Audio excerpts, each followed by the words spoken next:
அம்மா பாத்தேடா கர்மக்கார விச குடுத்துறாருடா. அம்மா அம்மா ஐயோ வடநாடு சங்கத்தை இப்படி சாச்சிட்டானுங்களே. அம்மா உங்களை இந்த நிலைமைக்கு ஆளாக்கிட ஒருத்தரை விட மாட்டோமா, ஒருத்தரை விட மாட்டோமா. பெரிய ஆஸ்பத்திரி கூட்டிட்டு போகாம இன்னும் என்ன பண்ணிட்டு இருக்கீங்க?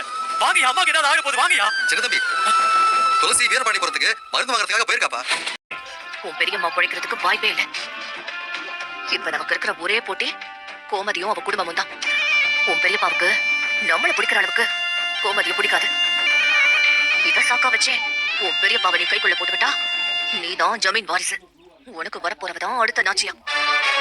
வர ஒலையூர், ஒலையூர்ல இருந்து.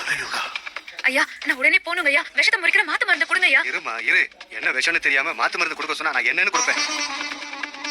என்ன விஷம் கொடுத்தாங்கன்னு ஏதாவது தெரியுமா? அது அது ஏதோ ஏதோ பேர் சொன்னாங்க. ஆனா அந்த விஷத்துக்கு உங்ககிட்ட மட்டும்தான் மருந்து கிடைக்கும்னு சொன்னாங்க.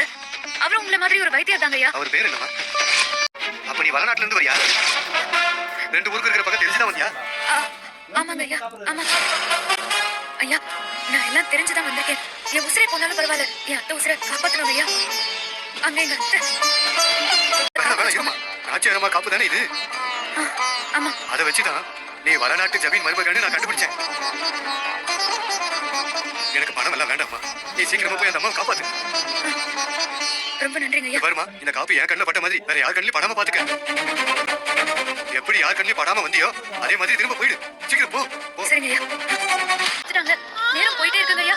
நான் போகணும், கொஞ்சம் திறந்து விடுங்க ப்ளீஸ். வாங்க இருக்கிற உன்னை பார்த்தா கல்யாணம் ஆகாத பொண்ணு இருக்கு. இந்த கருவறைக்குள்ள கல்யாணம் ஆகாத கன்னி பொண்ணுங்க நுழையக்கூடாது. அதை தெரிஞ்சுக்கிட்டு நீ போய் சொல்றியா? இல்லங்க ஐயா, நிஜமாவே எனக்கு கல்யாணம் ஆயிடுச்சு. அப்ப தாலியங்க, தாலியை காட்டு, நான் நம்புறேன்.